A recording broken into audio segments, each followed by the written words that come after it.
നമ്മുടെ അംബാനിക്ക് മാമ്പേ കൃഷിന്റെ നല്ല അടിപൊളി തോട്ടൊക്കെ ഉണ്ട്. അംബാനിക്കോ? അംബാനിക്ക് 50 കിട്ടിയിട്ട് വേണമെന്ന് നീ തോന്നിയിട്ട്.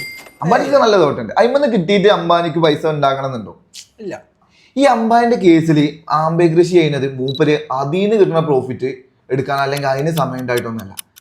അതിൽ ഒരു ബിസിനസ് ആയിട്ട് കാണുന്നത്. അതിൽ പുറമെ അതിൽ നല്ലതുപോലെ നമുക്ക് അഗ്രികൾച്ചറൽ ഇൻകം ജനറേറ്റ് ചെയ്യാൻ കഴിയും. ഈ അഗ്രികൾച്ചറൽ ഇൻകത്തിന് ഇൻകം ടാക്സ് ഒരു എക്സംഷൻ ഉണ്ട്.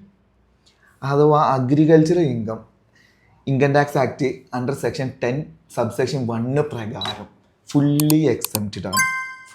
ഇൻകം ടാക്സ് ആയിട്ട് ഒരു എമൗണ്ട് കൊടുക്കണം. അതെ, ഫുള്ളി എക്സംപ്റ്റഡ് ആണ്. മാമ്പഴ കൃഷിയിൽ നിന്ന് കിട്ടുന്ന എല്ലാ എമൗണ്ടും മൂപ്പർക്ക് എടുക്കാന്നാ?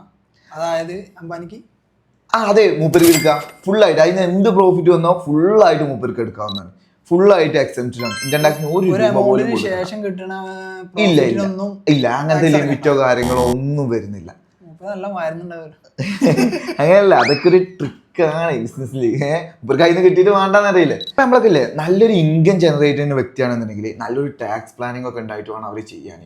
കാരണം ഒരുപാട് എക്സംഷൻ വലിയ ആൾക്കാരെ എടുക്കുമ്പോൾ നമ്മളായിട്ട് ഗവൺമെന്റിന്റെ അണ്ടറിൽ ലീഗലി കുറെ എക്സംഷനും കാര്യങ്ങളൊക്കെ എല്ലാം ഉണ്ട്.